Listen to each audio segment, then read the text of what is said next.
Mga puso Negrense OFW na patay sa grupong Hamas sa Israel ginlubong na. Evacuation centers ang syudad opisyal na nga gintawag bilang Loreto Via Lacre Evacuation Center bilang pagdumdom sa iya pagkabaganihan. Nakatutok Aileen Pedreso.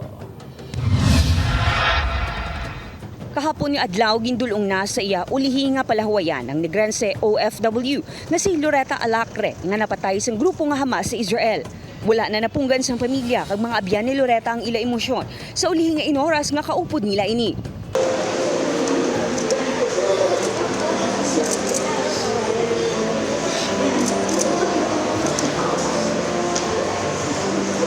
Di na miskin namon nga, di na sa namon makita.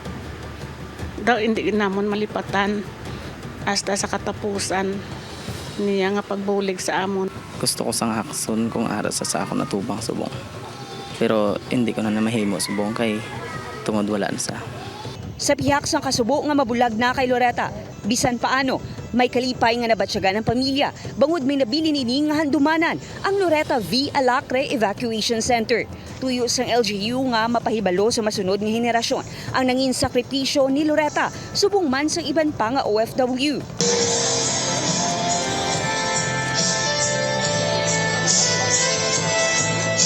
And may this act of the city be a reminder to the families of our OFW still working abroad and to take care of the resources na napadala dito sa ato. Nagpasalig naman ang Department of Migrant Workers nga hindi pagpabayaan ang nabilin nga pamilya ni Loretta, ilabi na ang mga hinablos nga iya ginapaeskwela. Do all what we can.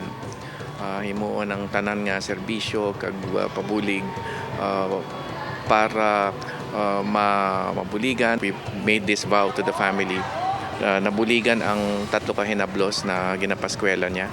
Upod Gerwa Banggoy, Aileen Pedreso, One Western Visayas.